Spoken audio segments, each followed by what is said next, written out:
Congress mark రాజకీయాలు ఎప్పుడూ hot debate కు వేదిక అవుతూనే ఉంటాయి. ఎప్పుడూ ఏదో ఒక రచ్చ ఆ పార్టీలో కొనసాగుతూనే ఉంటుంది. ఇప్పుడు కూడా నకరేకల్ ఎమ్మెల్యే వేముల వీరేశం రూపంలో మరో రచ్చ రాజుకుంటోంది. తనకు అవమానం జరిగిందని కొందరు పోలీసులపైన స్పీకర్కు ఫిర్యాదు చేశారు. ఎమ్మెల్యే, అధికార పార్టీ ఎమ్మెల్యే ఇలాంటి ఫిర్యాదు చేయడం ఆసక్తికరంగా మారగా, పోలీసుల భుజంపైన గన్ను ఎక్కుపెట్టి ఆయన ఇంకెవరినో టార్గెట్ చేస్తున్నారా అన్న అనుమానాలు వ్యక్తమవుతున్నాయి. ఇంతకీ వేముల వీరేశం అసలు లక్ష్యమేంటి?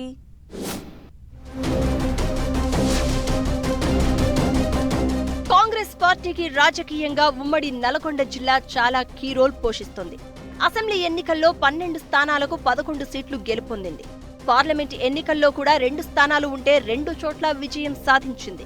ఇదే జిల్లా నుంచి ఇద్దరు సీనియర్ మంత్రులు ఉత్తమ్ కుమార్ రెడ్డి, కోమటిరెడ్డి వెంకటరెడ్డి కాంగ్రెస్ కు పెద్ద దిక్కుగా వ్యవహరిస్తూ ఉన్నారు. కాంగ్రెస్ కు కంచుకోట లాంటి నల్లగొండ జిల్లాకు చెందిన నకరేకల్ ఎమ్మెల్యే వేముల వీరేశం కూడా మొన్నటి ఎన్నికల్లో రికార్డు మెజారిటీతో గెలుపొందారు. అయితే అధికార పార్టీలో కీరోల్ పోషిస్తున్న ఎమ్మెల్యే వీరేశం తనను అవమానించారు అని కొందరు పోలీసులపై స్పీకర్కు ఫిర్యాదు చేయడం కాంగ్రెస్ లో కలకలం రేపుతోంది. గత నెల 30న భువనగిరి పార్లమెంటు నియోజకవర్గం పరిధిలో ఇరిగేషన్ శాఖ సమీక్ష సమావేశం జరిగింది. ఈ సమావేశానికి వచ్చే మంత్రుల కోసం ఏర్పాటు చేసిన హెలీప్యాడ్ వద్దకు ఎమ్మెల్యే వీరేశంను పోలీసులు అనుమతించలేదు. దీంతో హర్ట్ అయిన ఎమ్మెల్యే వేముల వీరేశం ఈ ఇష్యూను సీరియస్ గా తీసుకున్నారు. సాధారణంగా ఇలాంటి సంఘటన జరిగినప్పుడు అధికార పార్టీ ఎమ్మెల్యేలైతే ప్రభుత్వం దృష్టికో, స్థానిక మంత్రుల దృష్టికో తీసుకెళ్లి ఇష్యూను సెటిల్ చేసుకుంటారు. అయితే విపక్ష ఎమ్మెల్యేలు చేసినట్లుగా ఏకంగా పోలీస్ అధికారులపై అధికార party MLA Vemula Veeresham speaker గడ్డం ప్రసాద్ను కలిసి ప్రివిలేజ్ మోషన్ కింద ఫిర్యాదు చేయడం చర్చనీయాంశంగా మారింది.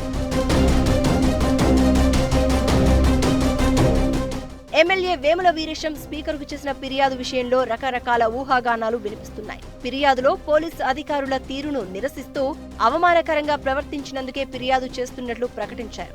అయితే చిన్న విషయానికి అంత సీరియస్ అవడం వెనుక చాలా చర్చ జరుగుతోంది.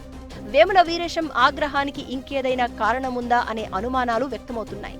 అధికార పార్టీ ఎమ్మెల్యేగా ఉంటూ ప్రభుత్వంలో భాగమైన పోలీసులపై ఫిర్యాదు చేయడంతో వీరేశం అంతరంగం ఏంటో ఎవ్వరికీ అంతు చిక్కడం లేదు. ప్రభుత్వం నిర్వహించే సమీక్షకు, అందులోనూ మంత్రుల వద్దకు వెళ్లే సందర్భంలో పోలీసులు వెళ్లనీయకుండా అడ్డుకోవడంలో మతలబు ఏంటి అనే దానిపై ఎమ్మెల్యే వేముల వీరేశం సీరియస్ గా ఎఫర్ట్ పెట్టారు. అందుకే నేరుగా స్పీకర్ను కలిసి పోలీసులపై ప్రివిలేజ్ మోషన్ కింద ఫిర్యాదు చేశారు. తన శత్రువర్గం ముందు తనను బలహీనం చేసేలా వ్యవహరించారంటూ ఫిర్యాదు చేసిన ఎమ్మెల్యే వీరేశం శత్రువర్గం ఎవరు అన్నది పార్టీలో చర్చకు కారణమైంది. అధికార పార్టీ ఎమ్మెల్యేగా ఉన్న వీరేశం ప్రభుత్వ అధికార కార్యక్రమానికి వెళ్లారు. అక్కడ కాంగ్రెస్ నేతలు, ప్రభుత్వ అధికారులు తప్ప మరెవ్వరూ లేరని అంటున్నారు. ఇక శత్రువర్గం అంటూ ఫిర్యాదు చేయడంతో వీరేశంకు సొంత పార్టీలో ప్రత్యర్థులు ఎవరైనా ఉన్నారా అని అంతా ఆరా తీస్తున్నారు. అధికారులపై ఫిర్యాదు చేసిన శత్రువర్గం అంటూ చెప్పడంతో అనుమానాలు ఎక్కువవుతున్నాయి.